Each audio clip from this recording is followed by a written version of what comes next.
여왕의 집이라는 영화에서 제인의 주치의는 제인의 아버지에게 은혜를 입은 적이 있어 제인과 협력하여 황기찬을 속이고 있다. 제인은 기억을 되찾았지만 황기찬의 집에서 단서를 찾아 황기찬을 무너뜨리려는 희망을 품고 기억 상실을 가장하고 있다. 제인의 아버지가 남긴 녹음에서 미완의 단서가 언급되었는데 그의 집에 황기찬에 대한 비밀이 숨겨져 있다는 것이다. 이것이 바로 제인이 황기찬을 뼛속까지 증오하고 혐오하면서도 그의 앞에서 착한 며느리와 순종적인 아내로 가장해야 하는 이유이다. 하지만 황기찬과 강세리는 제인이 생각했던 것보다 훨씬 더 영리하고 교활하다. 세리는 최근 황기찬 주변에서 일어나는 이상한 일들과 제인이 연관되어 있다고 의심하고 황기찬에게 제인을 다시 검사받게 하라고 부추긴다.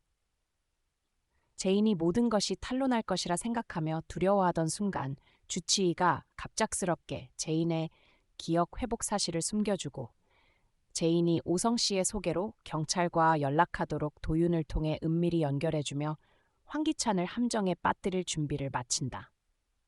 이것이 오늘의 영상 주요 내용이다. 제인의 마음을 시험하기 위해 세리는 자신의 아들 지호의 목숨을 걸고 도박을 한다. 세리는 황기찬에게 만약 제인이 지호를 구하기 위해 목숨을 걸었다면 그녀가 정말로 기억 상실 상태라는 증거이고 만약 그녀가 그러지 않았다면 모든 기억을 되찾았다는 뜻이라고 말한다. 지호를 위험에 빠뜨리고 싶지 않았지만 황기찬은 자신을 위험에 처하게 하고 싶지 않았기에 이에 동의한다. 황기찬은 제인과 지호를 데리고 공원에 놀러 간다. 갑자기 한 대의 차가 돌진해 오는데 그것은 세리였다. 그녀는 질투와 증오에 눈이 멀어 자신의 아들에게 차를 몰아 돌진한다. 멀리서 제인은 지호가 위험에 처한 것을 보고 지호를 감싸 안기 위해 달려든다. 세리는 이를 보았지만 여전히 두 사람을 향해 차를 몰았다. 황기찬은 지호가 위험에 처할 수 있음을 보고 제인과 지호를 끌어안고 옆으로 뛰어내렸다. 그 결과 제인이 지호를 보호하여 지호는 무사했지만 제인 본인은 넘어지면서 머리를 땅에 부딪혀 혼수 상태에 빠진다. 눈을 감기 전 제인은 세리가 차에서 내리는 모습을 보고 그녀와 황기찬이 격렬히 다투는 모습을 목격한다. 제인이 혼수 상태에 빠졌을 때 과거의 기억들이 마치 슬로우 모션 영상처럼 떠올랐다. 제인은 모든 것을 기억해냈고 고통스러워 눈물을 멈출 수 없었다. 꿈속에서 그녀는 자신의 은호를 다시 만났지만 잠시 후 은호는 그녀에게 손을 흔들며 작별 인사를 하고 앞쪽의 빛을 향해 걸어가 사라졌다. 제인은 은호야! 라고 외치며 소리쳤고 갑자기 눈을 떠보니 황기찬과 세리가 곁에 있었다. 제인은 자신이 기억을 되찾았음을 깨달았고 순간 황기찬과 세리에 대한 극도의 분노를 느꼈다.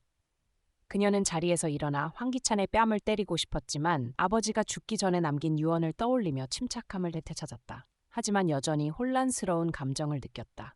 황기찬은 제인의 이상 행동을 눈치채고 말했다. 제인, 괜찮아? 제인은 고개를 저으며 말했다. 괜찮아요. 그냥 머리가 좀 아플 뿐이에요. 세리가 끼어들며 말했다. 제인, 아까 은호라는 이름을 불렀잖아. 은호가 누구야? 무슨 꿈을 꾼 건지 왜 그렇게 괴로워 보였어? 제인은 대답했다. 아, 아무것도 아니에요. 그냥 악몽을 꾼 거예요. 내가 은호라는 이름을 불렀나요? 은호가 누군지 왜 기억이 안 나는 거지? 세리가 제인을 자극하려 하자 황기찬이 말했다. 알았어. 너도 쉬어. 아무 일 없어서 다행이야. 그러고나 제인은 황기찬을 잡으며 말했다. 여보, 우리 아들 지호는 괜찮아요? 지호, 우리 아들 괜찮은 거죠? 황기찬은 어색하게 웃으며 말했다. 아, 지호는 괜찮아? 내가 이미 엄마한테 데려다 줬어. 걱정하지 마. 푹 쉬어. 지호가 무사하다는 말을 듣고 제인은 안도의 한숨을 내쉬며 다시 누워 잠을 청했다. 황기찬은 화가 나서 세리를 밖으로 끌고 나가 꾸짖었다. 내가 미쳤지. 너 말 믿고 이런 짓을 했어. 이제라도 의심 풀렸지? 제인은 지호가 자기 아들인 줄 알고 목숨을 걸고 지호를 구했어. 그런 사람이 어떻게 기억을 되찾았겠어? 근데 넌 뭐야? 자기 아들을 목숨 걸고 이용해서 목적을 이루려 했어. 너 같은 사람이 엄마 자격이 있는지 묻고 싶다. 내가 막지 않았다면 너 진짜로 지호를 죽였을 거야. 세리는 자신이 큰 실수를 저질렀음을 깨닫고 말했다. 기찬 오빠, 미안해요. 그때 내가 잠시 정신을 잃었나 봐요.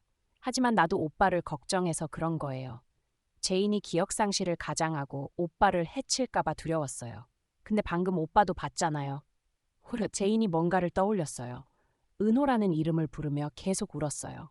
아까 그 충격으로 기억을 되찾은 게 아닐까? 황기찬이 말했다. 또 시작이네. 제발 더 이상 문제 일으키지 마. 세리는 계속 말했다. 아니에요. 확실한 답이 나올 때까지 가만히 있을 수 없어요. 오빠, 제인을 검사해요. 그게 필요하지 않나요? 의사를 불러서 제인을 다시 검사하라고 해요. 한편 제인은 기억을 되찾았지만 도윤과 연락 방법을 찾지 못했다. 전화기도 없고 누구도 믿을 수 없는 상황이었다. 황기찬을 어떻게 상대해야 할지 고민하며 망설이고 있을 때 황기찬이 몇몇 의사들과 함께 나타났다. 제인은 불안한 목소리로 말했다. 여보, 무슨 일이에요? 저를 어디로 데려가려는 건가요? 황기찬은 미소를 지으며 말했다. 아까 일 때문에 아직 마음이 놓이지 않아서 의사들에게 다시 검사를 부탁했어. 걱정하지 마. 금방 끝날 거야. 그리고 나서 그는 의사들에게 제인을 데려가라는 신호를 보냈다. 제인은 매우 불안했지만 거절할 수 없었다. 검사 내내 그녀는 도윤이 제 시간에 도와주러 오기를 바랐다. 검사 결과가 나왔을 때 의사는 황기찬과 제인을 방으로 불러 결과를 설명했다. 의사는 제인의 뇌가 여전히 심각한 손상을 입은 상태이며 완전히 회복 중이지만 기억을 되찾은 징후는 전혀 없다고 말했다. 그러므로 가족들이 제인을 더 세심히 보살피고 스트레스나 압박을 피하게 해야 빠르게 회복할 수 있다고 당부했다. 의사의 결론을 들은 황기찬은 안도의 한숨을 내쉬었다. 그때 전화가 와서 황기찬은 제인에게 방에서 기다리라고 말한 뒤 밖으로 나가 전화를 받았다. 제인이 어리둥절해하고 있을 때 주치의가 마스크를 벗으며 말했다. 나를 알아보겠나? 제인은 그제야 감격하며 깨달았다. 그는 바로 제인의 아버지를 치료했던 주치의였다. 제인은 고개를 숙이며 말했다. 감사합니다. 하지만 어떻게 제가 곤경에 처한 걸 아신 건가요? 아까 저를 도와주신 거죠? 의사는 고개를 끄덕이며 말했다. 걱정하지 마. 너를 해칠 일은 없을 거야. 네가 기억을 되찾았다는 걸 알고 내 눈에서 불안과 초조함을 봤어. 그래서 검사 결과를 바꿨지. 너희 아버지가 내 목숨을 구해준 적이 있어. 그에게 큰 은혜를 입었지. 너희 아버지가 겪은 일을 알고 충격을 받았어. 그리고 나는 그가 병으로 죽지 않았다고 믿어. 그 전에 그의 건강을 확인했었는데 그는 완전히 건강했거든. 제이는 그제야 오열하며 말했다. 맞아요. 할아버지의 죽음에는 아직 많은 의문이 있어요. 의사 선생님, 정말 감사합니다. 도와주셔서요. 지금은 더 할 말이 없지만 한 가지 부탁드릴게요. 의사는 고개를 끄덕이며 제인에게 종이와 펜을 건넸다. 제인은 급히 몇 글자를 적어 의사 손에 쥐어주었다. 바로 그때 황기찬이 돌아왔고 제인의 이상 행동을 보고 말했다. 뭐 하는 거야?